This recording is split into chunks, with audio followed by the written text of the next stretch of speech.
BBC news আন্তর্জাতিক সংবাদে আপনাকে স্বাগতম। শুরুতেই সংবাদ শিরোনাম, এরপর বিস্তারিত। বিশ্বকে কড়া হুঁশিয়ারি দিলেন ইরানের পররাষ্ট্রমন্ত্রী।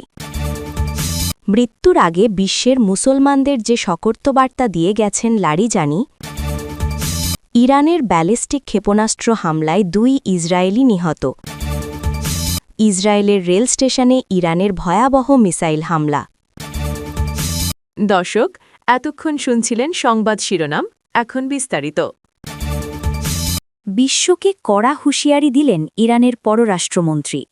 মধ্যপ্রাচ্যে চলমান যুদ্ধের ভয়াবহতা নিয়ে বিশ্ববাসীকে কড়া হুঁশিয়ারি দিয়েছেন ইরানের পররাষ্ট্রমন্ত্রী আব্বাস আরাকচি। বুধবার 18 মার্চ সামাজিক যোগাযোগ মাধ্যম এক্সে, সাবেক টুইটারে দেওয়া এক পোস্টে তিনি জানান, এই যুদ্ধের বৈশ্বিক নেতিবাচক প্রভাবের তরঙ্গ কেবল শুরু হয়েছে এবং এর ফলাফল ধনী দরিদ্র, ধর্ম বা জাতি নির্বিশেষে প্রত্যেকের ওপর আঘাত হানবে। তিনি মনে করেন, কোনো নির্দিষ্ট গোষ্ঠী বা রাষ্ট্র এই সংকটের প্রভাব থেকে মুক্ত থাকতে পারবে না। নিজের এই বক্তব্যের সমর্থনে আরাকচি যুক্তরাষ্ট্রের জাতীয় কাউন্টার টেরোরিজম সেন্টারের পরিচালক জো কেন্টের পদত্যাগপত্রের একটি অনুলিপিও প্রকাশ করেন। মঙ্গলবার 17 মার্চ জো কেন্ট তার পদ থেকে ইস্তফা দেন। পদত্যাগপত্রে কেন্ট স্পষ্টভাবে উল্লেখ করেন যে তিনি তার নৈতিক বিবেক থেকে ইরানের বিরুদ্ধে চলমান এই যুদ্ধকে সমর্থন করতে পারছেন না। তার মতে, ইরান যুক্তরাষ্ট্রের জাতীয় নিরাপত্তার জন্য কোনো আসন্ন হুমকি ছিল না। মৃত্যুর আগে বিশ্বের মুসলমানদের যে সতর্কবার্তা দিয়ে গেছেন লারিজানি। মুসলিম সংখ্যাগরিষ্ঠ দেশগুলোর প্রতি সতর্ক বার্তা দিয়ে ইরানের নিরাপত্তা প্রধান আলী লারিজানি বলেছেন, যুক্তরাষ্ট্র ও ইসরায়েলের বিরুদ্ধে লড়াইয়ে ইরান পিছু হটবে না। একই সঙ্গে তিনি মুসলিম বিশ্বকে ঐক্যবদ্ধ হওয়ার আহ্বান জানিয়েছেন। সাম্প্রতিক এক বার্তায় লারিজানি বলেন, কয়েকটি ব্যতিক্রম ছাড়া অধিকাংশ মুসলিম দেশ আমাদের বিরুদ্ধে পরিচালিত বিশ্বাসঘাতক আগ্রাসনের সময় ইরানকে সমর্থন দেয়নি। তিনি মুসলিমদের ধর্মীয় দায়িত্বের কথা উল্লেখ করে প্রশ্ন তোলেন, কেউ যদি হে মুসলিমরা বলে আহ্বান জানায় আর কেউ সাড়া না দেয়, তবে সে কি মুসলিম? তিনি আঞ্চলিক বিভিন্ন দেশে ইরানের হামলার পক্ষে যুক্তি তুলে ধরে বলেন, চলমান সংঘাতে নিরপেক্ষ থাকার সুযোগ নেই। তার ভাষায়, আপনারা কোন পক্ষের?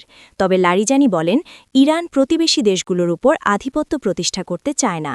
তিনি বলেন, মুসলিম বিশ্বের ঐক্য যদি বাস্তবায়িত হয়, তবে তা সব রাষ্ট্রের নিরাপত্তা, অগ্রগতি ও স্বাধীনতা নিশ্চিত করতে সক্ষম।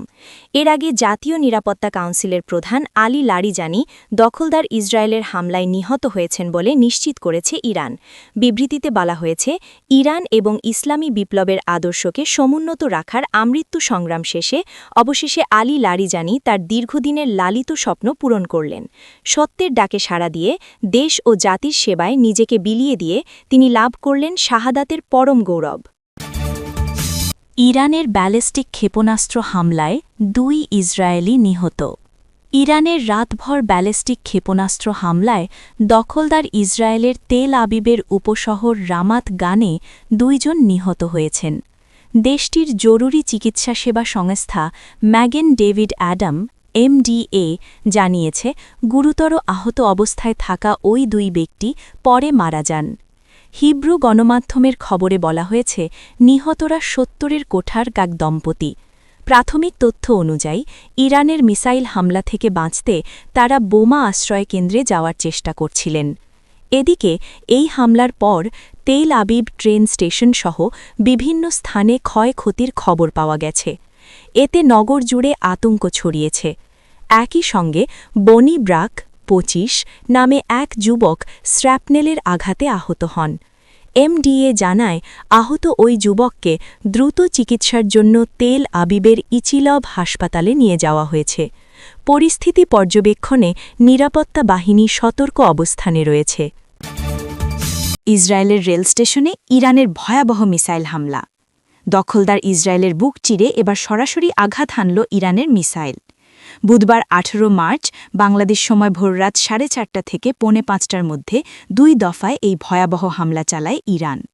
খবর টাইমস অফ ইসরায়েলের। সংবাদ মাধ্যম DTH-এর বরাতে জানা গেছে, ইরানের ছোড়া মিসাইলের আঘাতে তেল আবিবের গুরুত্বপূর্ণ সাবিদর রেল স্টেশন মারাত্মকভাবে ক্ষতিগ্রস্ত হয়েছে।